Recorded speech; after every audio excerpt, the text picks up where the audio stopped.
안녕하십니까. 독신 임성관입니다.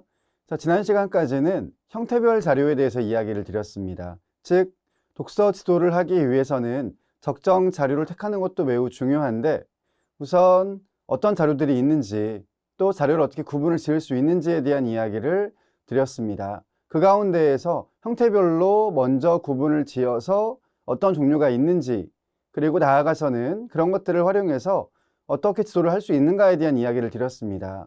자, 이어서 이번 시간부터는 자료를 주제별로 구분을 지어서 이야기를 드려볼까 하는데, 자, 그러기 위해서는 먼저 다시 한번 우리나라 도서관들이 쓰고 있는 한국십진분류법이라는 거에 대한 설명을 간단하게 드릴 필요가 있을 것 같아서 그 내용을 먼저 소개를 드립니다. 자, 방금 이야기 드린 바와 같이 우리나라에 있는 도서관들, 이를테면 공공이라든가 학교라든가 작은 도서관도 공공에 포함이 됩니다. 이런 곳들, 일반 시민들이 이용할 수 있거나 혹은 학생들이 학교에서 활용할 수 있는 도서관들이 있죠. 그런 곳들은 지금 보시는 바와 같이 KDC라고 불리는 한국십진분류법에 의해서 자료들을 분류를 해놓고 있습니다.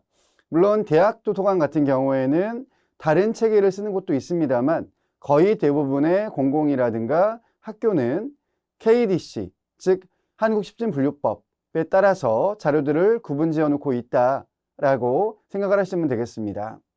자, 그런데 왜 십진이라고 이름을 붙였냐면 밑에 노란색으로 표시해 놓은 것처럼 100의 자리, 10의 자리, 1의 자리를 각각 10개씩으로 구성을 해놓고 있거든요. 그래서 십진분류법이다 라고 설명을 하는데 100의 자리는 류, 10의 자리는 강, 1의 자리는 목, 그래서 류, 강, 목으로 구분을 지어놓고 있다라고 설명을 할 수 있습니다.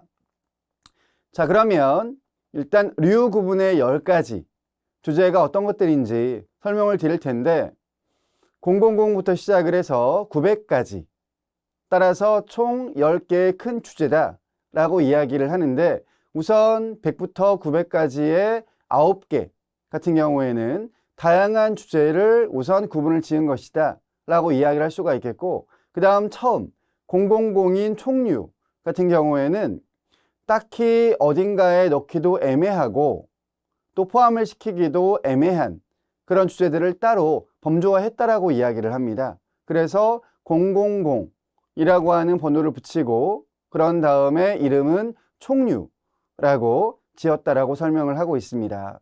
자, 10가지 주제를 보시는 바와 같이 표에 정리를 했는데 000은 총류, 그리고 100은 철학, 200은 종교, 300은 사회과학입니다. 이어서 400은 순수과학, 500은 기술과학, 600은 예술, 700은 언어, 800은 문학, 마지막 900은 역사까지 총 10가지 주제라고 이야기를 할 수가 있겠습니다. 앞서 이 내용은 이야기를 드린 적이 있어요. 그런데 이제 이번 시간부터는 다시 주제별로 자료가 어떤 것들이 있는지, 그리고 그걸 활용해서 지도를 어떻게 할 것인가에 대한 이야기를 드리기 위해서 다시 한번 정리를 했고, 오늘은 이 가운데에서 000 총류 분야에 대한 설명을 조금 더 자세히 해보도록 하겠습니다. 자, 우선 총류, 아까 류 구분은 000이라고 이야기를 드렸고, 그 다음 아래 010부터 090까지 나와 있는데 이는 강 구분이라고 역시 설명을 드렸습니다.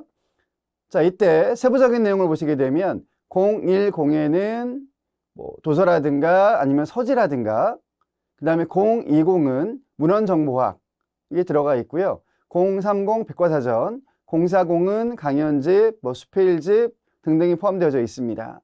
그 다음 050을 보시게 되면 일반 연속간행물, 060은 일반 학회라든가 단체라든가 협회, 기관이 포함되어 있고, 070은 신문, 언론, 저널리즘, 080은 일반 전집, 총서가 포함되어 있다. 그 다음 마지막 090은 향토자료가 들어가 있는 내용이 되겠습니다. 이와 같이 다시 10가지로 구분을 지었고, 그 다음에 또 앞서 이야기 드린 바와 같이 011, 012 혹은 021, 022 이와 같이 또 다시 10가지로 구분이 되겠죠. 그래서 십진이다 라는 이야기를 드렸습니다. 자, 그렇다면 000 총류에도 상당히 많은 자료가 있을 텐데 이 가운데 있어서는 두 가지만을 골라보았습니다. 물론 필요에 따라서 그 외의 것들도 골라서 지도할 때 활용하시면 되겠습니다만 이 가운데에서 그래도 가장 많이 활용할 수 있는, 특히 아동 청소년들에게 가장 많이 활용할 수 있는 주제 분야 두 가지만 골라서 활용 방안을 이야기를 드려보려고 합니다. 자, 그 두 가지는 바로 잡지하고 신문이 되겠는데, 보통 이 두 종류는 우리가 정기 간행물 혹은 연속 간행물이라고 이야기를 하죠. 그래서 도서관에도 가시면 별도의 실에 있거나 아니면 어떤 곳들은 로비에다가 신문들을 철에 두어서 지나가시다가 잠깐 서서 읽을 수 있게끔 구성을 해놓고 있기도 합니다. 그런데 아무튼 연속 간행물에 들어가는 이 두 종류를 골라보았는데, 이 두 종을 가지고 어떤 주제 혹은 어떤 내용으로 지도를 할 수 있을까에 대한 그 방안이 되겠습니다. 자, 우선 잡지와 신문 가운데 잡지를 먼저 보시게 되면 학습 독서 넣어놓았고, 그 다음 진로 독서, 그리고 융합 독서, 그리고 나아가서는 시사 토론도 할 수 있다라고 적어 놓았습니다.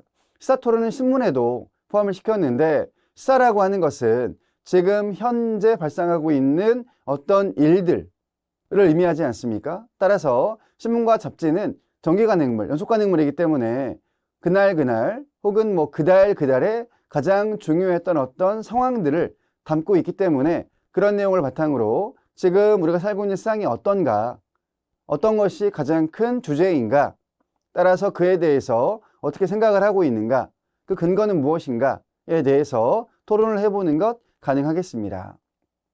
그 다음 신문부터 이야기를 드리면 어휘력. 신문에는 굉장히 많은 글자들이 있죠.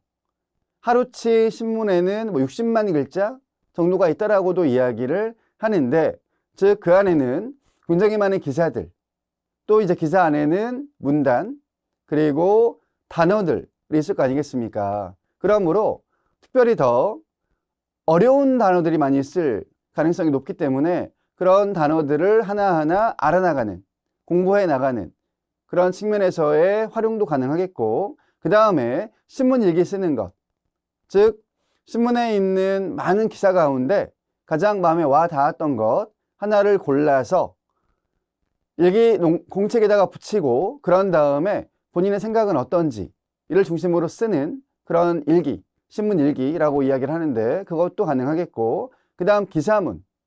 방금 이야기 드린 것처럼 신문의 가장 많은 분량은 기사가 차지를 하고 있죠. 육하원칙에 따라서 기사를 쓴다고 이야기를 하는데, 바로 그 내용을 바탕으로 내가 기사를 써보는 그런 활동도 가능하겠습니다.